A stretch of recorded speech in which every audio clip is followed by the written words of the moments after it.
A US federal government commission has placed India in the category of country of particular concern in terms of how it's managing its religious freedom.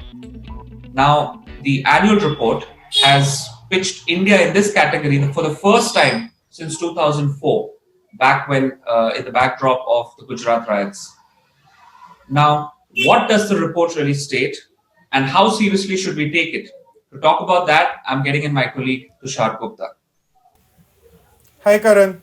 So, Karan, this report from the United States Commission on International Religious Freedom, it's an annual report that comes out, and it has said in this 2020 edition, it has stated India as a country of a particular concern, and it has also accused the government of creating a culture of nationwide campaigns and of harassment and trespassing of rights of religious minorities.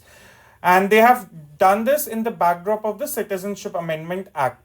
They have called that there should be sanctions against government agencies and officials which were particularly involved in ushering these violent acts against the religious minority. So, this is what the report essentially says.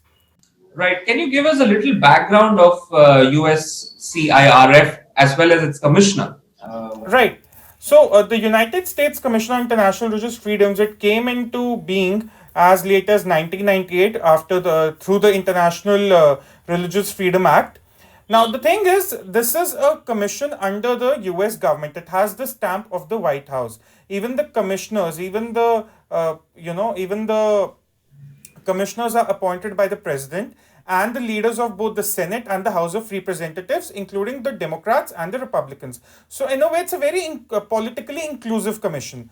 Now, what is the job of this commission essentially? Now, they file reports every year on religious freedom across the world, especially with partners which are critical to US's diplomatic pursuits, and they recommend the White House reasonable sanctions or reasonable actions against these member nations or partners. So that's what their role essentially is. What makes them important for people around the world? That they have the sanction of the White House, they have the political inclusion, as to speak, of both the Democrats and the Republicans.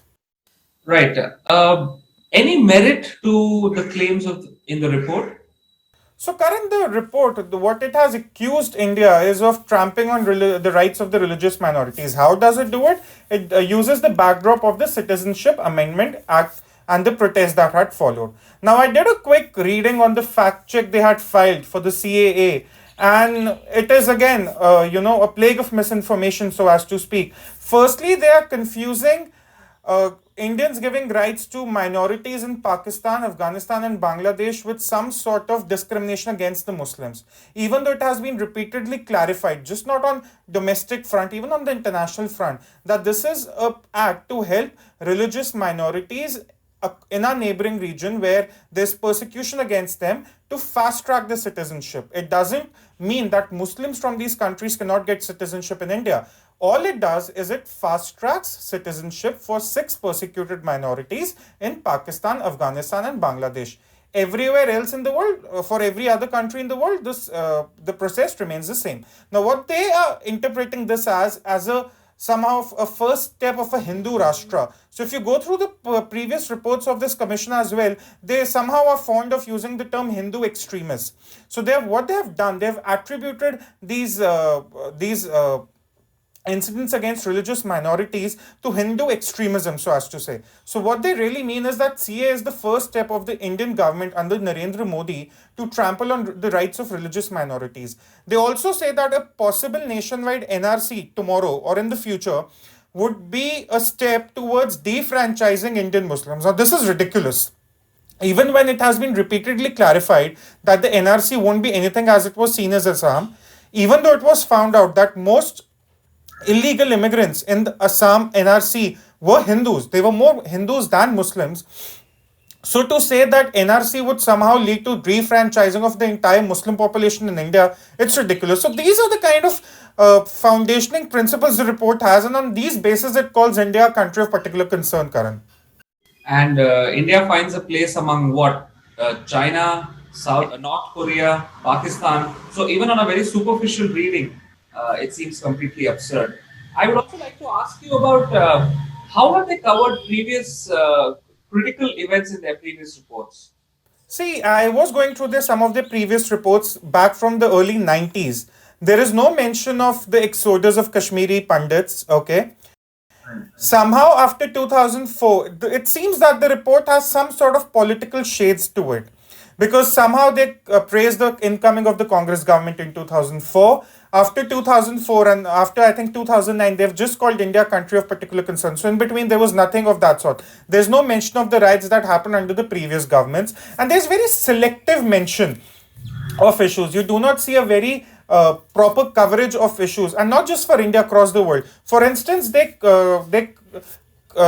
actually give credit to Pakistan for engaging with them when it comes to the rights of religious minorities there. When every day we get news on how Hindus and Sikhs are kidnapped over there, especially the women over there, Hindu and Christian women, Sikh women are kidnapped over there. They're converted into Islam. They're forced into Islam. So the report has a very selective coverage of issues and very critical issues.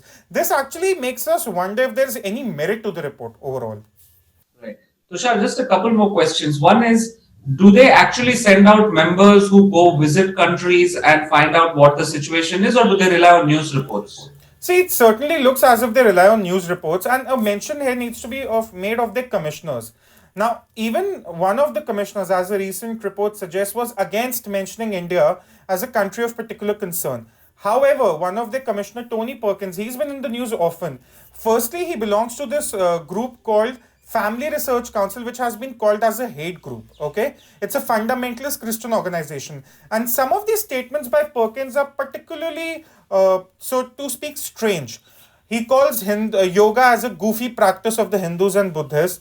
One of the Senate members, a Hindu Senate members in the US, when he took the pledge and probably called out a Hindu god, he was against it. He actually voiced his concern against it, saying there's only one God. So for a person like this to be a part of such a commission, it just is ironical. It doesn't make any sense. So this kills the merit of the entire report. Second, I don't think they visit any other country because there's very surface level coverage of the issue. There is no in-depth issue. There's no ground knowledge. The kind of fact check the CA had, it was complete misinformation. So I don't think there's any merit to the report. In the world of digital signals, this report is an analog one. Right.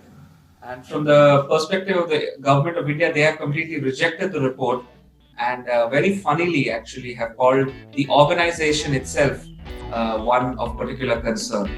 So that's what we got for you on Direct Line. Thank you, Tushar, for joining us. Thanks, Karan.